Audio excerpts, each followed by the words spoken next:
வணக்கம் மக்களே. ஒரு நண்பர் வந்து ஐஆர்பி இன்ஃப்ரா பத்தி அடுத்த டார்கெட் என்ன அப்படிங்கிற மாதிரி கேட்டிருந்தாங்க. இது எனக்கு பரிச்சயமான ஸ்டாக் கிடையாது. அதாவது ஒரு சில ஸ்டாக் வந்து கேட்டா டக்குன்னு உடனே வந்து எனக்கு அதோட இது தெரிஞ்சிரும். இது எனக்கு அந்த அளவுக்கு அனுபவம் இல்லை. அதனால நான் அதை எடுத்து முழுசாவே பார்க்கலான்னு இருக்கேன். அப்படின்னுட்டு எடுத்து பார்த்தா அதோட டிவிடெண்ட் எல்லாம் எப்படி கொடுத்துருக்காங்க பாருங்களேன். ஸ்டாக்கோட ரேட் வந்து ரொம்ப இதாக தான் இருக்கு. டிவிடெண்ட் வந்து கிராஜுவலாக அவங்க கொடுத்துட்டே இருக்காங்க பாருங்க. அது இல்லாம இந்த சப்போர்ட் இருக்கு பாருங்க. 2009 இருந்து அவனோட இந்த சப்போர்ட் மெயின்டைன் பண்றான் பாருங்க. எவ்வளோ அப்படியே ஸ்ட்ராங்கா இந்த சப்போர்ட் வந்து மெயின்டைன் பண்றான். இந்த மாதிரியான இதெல்லாம் வந்து நமக்கு ஒரு லெவல் வந்து ஒரு நம்பிக்கையை கொடுக்கும். ஒரு ஸ்ட்ராங்கா நம்ம அதில் இருக்கலாம். என்ன ரேட்டு இங்கே வந்து அந்த கிட்டத்தட்ட 15 வருஷத்துக்கிட்ட அவன் வந்து 15 வருஷம் இல்லை, 2010ன்னு வச்சுக்கோங்க, இந்த 10-11 வருஷம் அது வரைக்குமே அவன் வந்து எங்க ஒரு 4 ரூபாலேருந்து 7 ரூபா இங்கே சப்போர்ட்னு வச்சுக்கிட்டா இங்கே வந்து 25 ரூபாலேருந்து 30 ரூபா ரெசிஸ்டன்ட். இதே தான் அவன் பண்ணிட்டு இருக்கான். இது இங்கே ஒரு கன்சால்டேஷன் கீழே வந்தாலும் அவன் இந்த சப்போர்ட் உடைக்கல. இதுல இருந்து திருப்பி மறுபடியுமே எங்க வந்திருக்கான், இந்த ரேட்டு தான், இந்த 28. இதுக்கப்புறம் அவன் வந்து இங்க வந்து இதை உடைச்சுக்கிட்டு இங்க மேல போயிருக்கான். எப்ப 2023 ஆகஸ்ட்னு வச்சுங்களேன். 23 ஆகஸ்ட்ல இருந்து இங்க வந்து 24 ஆகஸ்ட், கிட்டத்தட்ட ஒரு வருஷம். ஒரு வருஷத்துல இப்ப 30 ரூபான்னு எடுத்துக்கிட்டா ஒரு வருஷத்துல அவன் வந்து இங்க 78 ரூபா டபுள் பண்ணி விட்டுருக்கான். இது இல்லாம அவனோட இது பாருங்க, ஒவ்வொரு இதுக்கும் அவன் வந்து அவனோட டிவிடெண்ட் வந்து எப்படி கொடுத்துருக்கான்னு பாருங்களேன். இடத்துல டிவிடெண்ட் ஒவ்வொரு இறக்கத்துலயும் அவனோட டிவிடெண்ட் இருக்கு. இங்க ஒவ்வொரு இறக்கத்துலயும் இப்ப நம்ம 30 ரூபாய்க்கு இருக்கிற ஸ்டாக் வந்து இவ்வளவு தூரம் இறங்குது அப்படிங்கிறப்ப அதுல சில பேர் அது வேணான்னு விட்டுட்டு வராம இருக்கிறாங்கன்னு வச்சுக்கோங்க. இந்த கம்பெனியோட இதுதான், ஒரு ஸ்ட்ராங்கா ஒருத்தன் இருக்கிறான்னா அந்த மாதிரி நலிஞ்சு போறப்ப அவன் கை கொடுக்கணும். இந்த கம்பெனியை நம்ம நம்பி இருக்கிறோம், அப்போ அவன் அதுக்கு கை கொடுக்கணும். அவன் ஒவ்வொரு தருணத்திலையும் அந்த மாதிரி கொடுத்துருக்கான் பாருங்க. 2 ரூபா கொடுத்துருக்கான். அவன் ரேட்டுக்கு 2 ரூபா கொடுத்துருக்கான். சில பெரிய பெரிய ஸ்டாக்கே 1 ரூபா 2 ரூபா கொடுப்பாங்க. 500 ரூபா ஸ்டாக் இருக்கிறவங்க கூட 2 ரூபா டிவிடெண்ட் கொடுப்பாங்க. இவன் 30 ரூபா ஸ்டாக் தானே, அது நல்ல பெரிய விஷயம்தான். அது மாதிரி அவன் இங்க கொடுத்துக்கிட்டே வந்திருக்கிறான் கிராஜுவலா பாருங்க டிவிடெண்ட். இது எந்த இடம், இது வந்து 2020 கோவிட் பீரியட். அதுக்குள்ள எவ்வளவு கொடுத்துருக்கான், அதுக்குள்ள 5 ரூபா கொடுத்துருக்கான். ரேட்டு அது இறங்கிட்டு வந்தாலும் அவங்க அந்த இறங்கிட்டு வர்றப்ப அவன் கை கொடுக்குறான். இந்த கன்சால்டேஷன்ல எல்லா இதுலயுமே அவன் இது பண்ணிக்கிட்டு தான் இருக்கிறான். அது இல்லாம இந்த ஏத்தம் வேற இருக்கு. இந்த இது இருக்கு பாருங்க. இங்க இருந்து 4 ரூபால இருந்து திருப்பி அவனோட ரெசிஸ்டன்ட் இங்க வந்து அதுக்கு மேல அவன் உடைச்சு மேல போயிருக்கான். இனிமே இதுக்குள்ள ஒரு ஸ்பிளிட் வேற கொடுத்துருக்கான். ஒரு ஸ்டாக் வந்து எப்ப முழுமை அடையும் சொல்லுங்க. அதோட அவன் வந்து ஒரு கிராஜுவலா வளர்ந்துக்கிட்டு போயிட்டு இருக்கணும். இல்லைன்னாலும் டிவிடெண்டுங்கிற ஒண்ணு அவன் கொடுத்துக்கிட்டே இருக்கணும். அவனோட சக்திக்கு தகுந்தபடியோ அதுதான் சரியான ஒரு கம்பெனியோட ஒரு ஒழுங்குன்னு வச்சுக்கோங்க. ஒரு கம்பெனியை நம்பி நம்ம அவன்கிட்ட போய் அவனோட ஸ்டாக்கை நம்ம வாங்கிட்டு நம்ம பங்குதாரர் மாதிரி தானே அப்படி இருக்கிறோம். அப்போ அவனோட வளர்ச்சிக்கு தகுந்தபடி ஏதோ ஒண்ணு அவன் கொடுத்துக்கிட்டே இருக்கணும். இந்த மாதிரி அவன் கொடுத்துக்கிட்டு இருக்கான் பாருங்க. இதுல இருந்து அவன் கொடுத்துக்கிட்டே வந்துட்டு இருக்கான். இன்னமும் கொடுக்குறான். இங்க ஒரு ஸ்பிளிட் வேற கொடுத்துருக்கான். ஸ்பிளிட் கொடுக்கணும், போனஸ் கொடுக்கணும், டிவிடெண்ட் கொடுக்கணும். ஆனா என்ன, இந்த டிவிடெண்ட் இந்த மாதிரி டிவிடெண்ட் கொடுக்குற ஸ்டாக் எல்லாம் ரொம்ப பெரிய ஒரு அக்ரெசிவா அது வளராது. அந்த மாதிரி அப்படி பெருசா எல்லாம் வளர்ந்து பார்க்கணுங்கிற மாதிரி ஸ்டாக் எல்லாம் இந்த மாதிரி டிவிடெண்ட் கொடுக்க மாட்டாங்க, போனஸ் கொடுக்க மாட்டாங்க. எல்லாமே கணக்கு ஒண்ணுதான். ஆனா நான் பார்த்த வரைக்கும் இந்த மாதிரி ஒரு ஒழுங்கா டிவிடெண்ட் கொடுத்து ஸ்பிளிட் பண்ணி அந்த மாதிரி போயிட்டே இருக்கிறவங்க சத்தமே இல்லை. இது எப்படின்னா, அது முயல் மாதிரின்னா, அது முயல் மாதிரி இப்படி ஏறி போகும்னா, இது இப்படி ஆமை மாதிரி இப்படியே போயிட்டு போயிட்டு போயிட்டு போயிட்டு போயிட்டு இப்படி போகும். ஆனா கடைசியில பார்த்தா இவங்க தான் சம்பாதிக்கிறது அதிகமா இருக்கும். இந்த விப்ரோ எல்லாம் பாத்தீங்கன்னா எப்ப பார்த்தாலும் ஒரு 300 இருந்து 400 இந்த மாதிரி தான் இருக்கும். டக்குன்னு 500 இருந்து 1000, 1000 இருந்து 2000 அந்த மாதிரி எல்லாம் இருக்காது. கொஞ்சமா இருக்கிற மாதிரி இருக்கும். ஆனா உள்ள போய் அவனோட ஹிஸ்டரி எல்லாம் பாத்தீங்கன்னா, அவன் எப்ப பார்த்தாலும் அவன் பாட்டுக்கு டிவிடெண்டா கொடுப்பான், ஸ்ப்ளிட் பண்ணுவான், போனஸா கொடுத்துருப்பான். அந்த ஸ்டாக்கோட குவான்டிட்டி நமக்கு கூடிட்டே போகும். அப்போ இப்ப இதுல வந்து இப்போ ஒரு இதுல வச்சிருக்கிறாங்கன்னு வச்சுங்களேன், இதுல ஒரு 1000 ஷேர் வச்சிருக்கிறாங்க அப்படின்னா இங்க ஸ்பிளிட் பண்ணுவாங்க, அதுல உனக்கு ஸ்டாக் அதிகமாகும். இது என்னதான் இங்க இருந்து 4 ரூபாயில இருந்து 30 ரூபாய், இந்த 30 ரூபா ரேஞ்சுக்கே நம்ம இவ்வளவு காலம் கிடந்தோமே அப்படிங்கிற மாதிரி யோசிச்சாலும் இந்த ஒரு வருஷத்துல அவன் டபுள் பண்ணி விட்டான் பாரு. அது என்னைக்கு ஒரு நாளைக்கு அவன் எப்படிப்பட்ட ஸ்டாக்கா இருந்தாலும் அவன் மேல போவான். அந்த மாதிரி மேல போறப்ப அதுல இருக்கிறவங்களோட பணம் அவனுக்கு டபுள் ஆயிருது இல்லையா? அப்போ இது எல்லாம் அவனுக்கு எக்ஸ்ட்ரா தானே. இந்த டிவிடெண்ட் எக்ஸ்ட்ரா, ஸ்பிளிட் பண்ணி நான் அதுல உள்ள எக்ஸ்ட்ரா, இதுல உள்ளது எக்ஸ்ட்ரா, அதெல்லாம் ப்ராஃபிட், லாபம் தானே அது. சரி, இவனோட இதை போய் பார்ப்போம். இவனை நம்பி யாராவது போட்டு வச்சிருக்காங்களா என்னன்னு பார்ப்போம்னு போனா, எஃப்ஐஐ பாருங்க எவ்வளவு வச்சிருக்காங்கன்னு. ப்ரொமோட்டர்ஸை விட எஃப்ஐஐ தான் கூட வச்சிருக்காங்க. இதை வந்து பிளஸ்ன்னு எடுத்துக்கிறதா மைனஸ்ன்னு எடுத்துக்கிறதான்னு தெரியல. நான் எப்பயுமே எஃப்ஐஐ வந்து நிறைய வச்சிருந்தாங்கன்னா கொஞ்சம் ஒரு 10%, 5% வச்சிருந்தா கூட அவங்க ஒன்று கன்சிடர் பண்ணி தான் வச்சிருப்பாங்க. எவ்வளவு வச்சிருக்கான் பாருங்க. அவன் தான் ப்ரொமோட்டர் மாதிரி இருக்கு. இப்ப நார்மலா வந்து இப்போ ப்ரொமோட்டர்ஸ் ஹோல்டிங் வந்து குறையிறது ஒரு மைனஸா கருதப்படும். ஆனா அவன் எதுக்கு சும்மாவா வச்சிருப்பான் வந்து எஃப்ஐஐ? அவனுக்கு ஒரு ஸ்ட்ராங்கான நம்பிக்கை இருக்கு பாருங்க.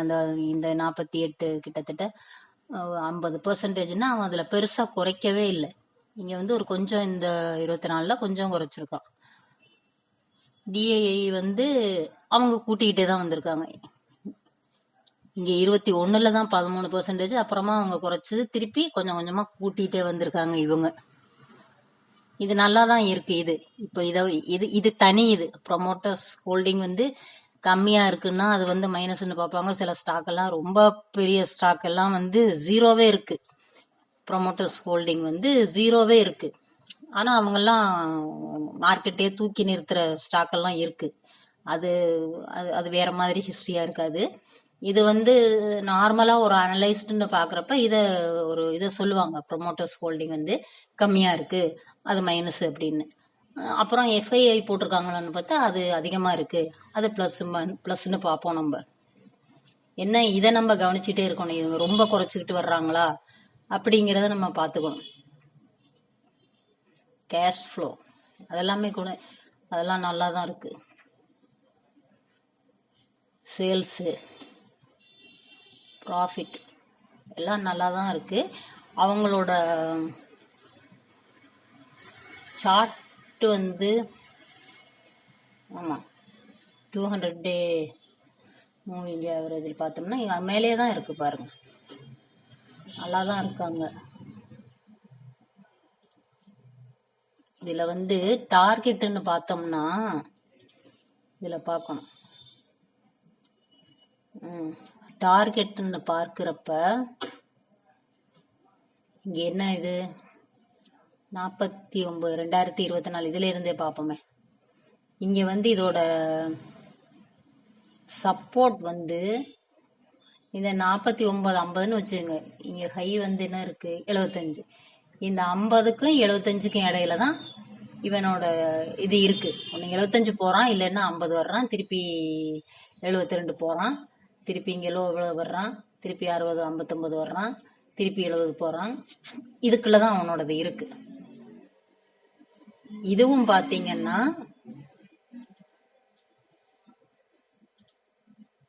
எவ்வளவு இருக்கு. இதோட லோவும் வந்து பாருங்க 48 50ல இருந்து இதோட சப்போர்ட்டோட இதை சொல்றேன். சப்போர்ட்டுமே 48ல இருந்து அது 60க்கு தான் போயிட்டு இருக்கு. ட்ரெண்ட் வந்து சப்போர்ட்டோட ட்ரெண்டும் வந்து அது ஏறிட்டு தான் போயிட்டு இருக்கு இப்போ உங்களுக்கு. அப்ப டார்கெட்னு பார்த்தோம்னா இந்த இந்த டெக்னிக்கல் இந்த சார்ட் இது சொல்றதன்படி அதோடது இங்க 90 ரூபாய்க்கு வரணும்.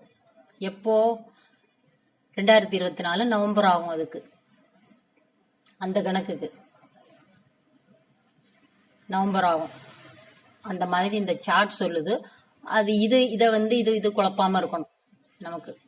இந்த இது இப்படி வந்து இப்படி வந்து இப்படி வந்து இப்படி வந்து இப்படி வந்து போகுமா இருந்தா, இது மாறாம இருக்குமா இருந்தா, இல்லையா இங்க இந்த 48 இருக்கு பாருங்க, இந்த இது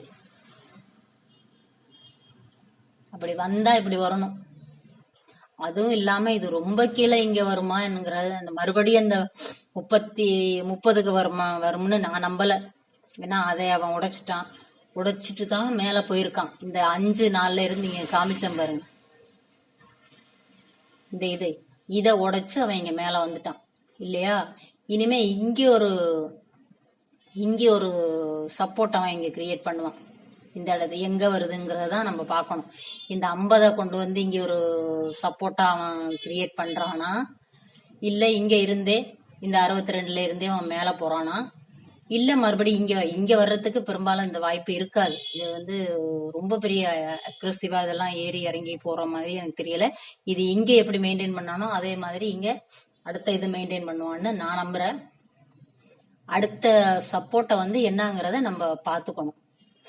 பார்த்துட்டு அடுத்த இது நம்ம எடுக்கலாம். இது வந்து நம்ம என்னன்னு சொல்றது, இந்த மாதிரி ஸ்டாக் எல்லாம் சும்மா வாங்கி வித்தோம் அப்படிங்கிற மாதிரி இருக்கக்கூடாது. ஏன்னா ஒரு அழகா டிவிடெண்ட் கொடுக்குறான், அழகா ஸ்பிளிட் பண்ணி இதா மெயின்டைன் பண்ற ஒரு கம்பெனி மாதிரி எனக்கு தோணுது.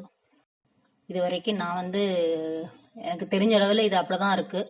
ஏன்னா கொஞ்சம் நல்லாவும் இருக்கிற மாதிரி இருக்கு. அதாவது இதெல்லாம் வந்து ஒரு நீண்ட காலத்துக்கான ஒரு முதலீடு மாதிரி போட்டு அது மாதிரி வச்சுக்கணும். அழகா அது மெயின்டைன் பண்ணி இருக்கு பாருங்க. இப்போ இந்த எஃப்ஐஐ இவ்வளவு வச்சிருக்காங்க பாருங்களேன், அவங்கலாம் ஒரு கோடி கணக்குல தானே வச்சிருப்பாங்க. அவங்களுக்கு இந்த இடம் எது, இந்த இடத்துல அவங்க இப்படி இருக்க 30 ரூபாய்க்கு அவங்க இருக்குல்ல, இங்க வந்து எங்க வந்திருக்கு 78 ரூபாய்க்கு என்னமோ வந்திருக்கு. அப்போ அவங்களோட முதல் அத்தனையும் இங்க டபுள் ஆயிரும் இல்லையா. அப்போ ஒரு கணக்கு பண்ணி பாருங்க. பாக்குறதுக்கு 30 ரூபால எவ்வளவு காலம் இருக்கிறாங்க, இந்த பொறுமை இருக்குல்ல. 30 ரூபாய்க்கு அவ்வளவு காலம் இருந்தாலும் இது வந்து ஒரு ஸ்ட்ராங்கா அவனோட பேசிக் விஷயங்களை அவன் செஞ்சுக்கிட்டே வந்திருக்கான். இந்த ஏத்தத்துக்கு அவன் இங்க கொஞ்சம் இது பண்றானா, இல்ல இங்க அடுத்து ஒரு கன்சால்டேஷன் மாதிரி இங்க எதுவும் கிரியேட் பண்றானா, எனக்கு என்னமோ அது பெருசா தெரியல. இங்க கொஞ்சம் இறங்கி திருப்பி அவன் மறுபடியும் கொஞ்சம் போவான்னு தோணுது. பாப்போம். இருந்தாலும் இங்க உள்ளது வந்து ரொம்ப எத்தனை வருஷம் இருந்திருக்கான் பாருங்க, 10-15 வருஷத்துக்கிட்ட அவன் இதை தான் மெயின்டைன் பண்ணிருக்கான். ஆனா இங்க ஒரு ஸ்விங் மாதிரி இங்க ஒண்ணு ஓடிட்டு இருக்கு. இங்க வந்து இப்படி பார்த்தோம்னா இது வந்து 10-15 வருஷம் மாதிரி இருக்கு.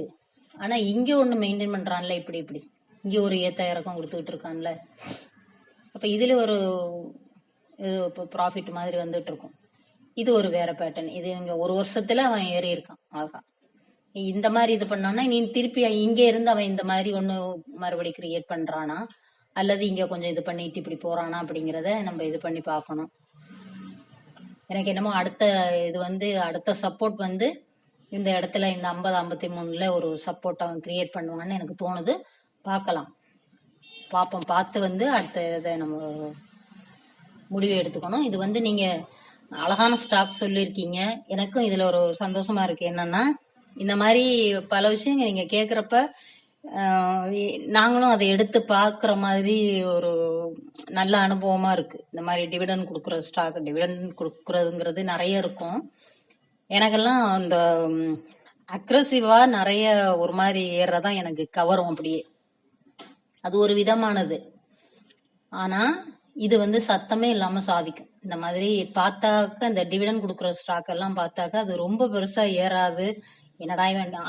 அது சன்னமா அப்படியே கொஞ்சம் கொஞ்சமா கொடுத்து கொஞ்சமா டிவிடன் கொடுத்து அது ஒரு பக்கம் ஏறும். ஸ்பிளிட் பண்ணுவான், அதுல ஒரு கொஞ்சம் இது பண்ணும். போனஸ் கொடுப்பான், அதுல ஒரு கொஞ்சம் இது பண்ணும். அது இல்லாம ஸ்டாக் இந்த மாதிரி ஏறுது பாருங்க. இந்த மாதிரி ஏறுறப்ப நமக்கு போட்டது டபுள் ஆயிரும்ல. இதுக்குள்ளேயே அவன் கொடுத்துருக்கான்ல, கொஞ்சம் ஸ்பிளிட் பண்ணி அதுல கொஞ்சம் ஸ்டாக்கை கொடுத்து நமக்கு ஸ்டாக்கோட கவுண்ட் இன்க்ரீஸ் ஆகி இருக்கும்ல. பெருசா ஸ்டாக் வளரலன்னாலும் அந்த எல்லாம் இது பண்ணிட்டு சேர்த்து வச்சுட்டு டபுள் பண்ணியும் கொடுத்துடுறோம். அப்புறம் என்ன, வேற என்ன வேணும் நமக்கு? என்ன ஒரு பணத்தை நம்ம ஒரு கொஞ்ச காலம் வச்சுக்க கூடியதான ஒரு அமௌண்ட் நமக்கு வேணும். அதுதான் இங்க விஷயமே. ஒரு எக்ஸ்ட்ரா மணி இல்ல நமக்கு வேற எதுக்கும் தேவைப்படாத மணி அந்த மாதிரியான பணம் இருக்கு அப்படிங்கிறப்ப இந்த மாதிரியான ஸ்டாக் தான் நல்லா சம்பாதிச்சு கொடுக்கும். இந்த காத்திருக்கிறவங்களுக்கான பரிசுகள் இந்த மாதிரி தான் கிடைக்கும். ஓகே, கார்த்திகேயன் இன்னொரு ஸ்டாக் பத்தியும் கேட்டிருந்தாங்க. அதை நான் அடுத்த வீடியோல போடுறேன். அப்புறம் மக்களே இது இப்ப அடுத்த டார்கெட் என்ன எதுன்னு நீங்க கேட்டாலும் நான் என்னோட கருத்தையும் என்னோட சொந்த இதையும் மட்டும் நான் உங்களுக்கு சொல்லிக்கிறேன். மற்றபடி நான் வழக்கமா சொல்றதா, நான் செபியில ரெஜிஸ்டர் பண்ண அட்வைசர் கிடையாது. நான் சொல்றது எதுவும் உங்களுக்கு அட்வைஸும் கிடையாது. உங்களை வாங்கிக்க சொல்றது கிடையாது, விற்க சொல்றது கிடையாது. இது எனக்கு தெரிஞ்சதை, என்னோட அனுபவத்துல எனக்கு தெரிஞ்சதை நான் உங்களுக்கு சொல்றேன். மறுபடியும் நான் திரும்பவும் சொல்றது அதுதான். நீங்க கேட்கறத நான் என்னோட அனுபவத்துல எனக்கு தெரிஞ்சதை நான் உங்களுக்கு சொல்லிக்கிறேன். மற்றபடி உங்க டெசிஷன் நீங்க எடுத்துக்கணும். உங்க இன்வெஸ்ட்மெண்ட் நீங்க உங்க சொந்தமான முடிவு எடுத்து நீங்க பண்ணிக்கணுங்கிறத நான் மறுபடியும் உங்களுக்கு ஞாபகப்படுத்தி சொல்லிக்கிறேன். ஓகே, நன்றி, வணக்கம்.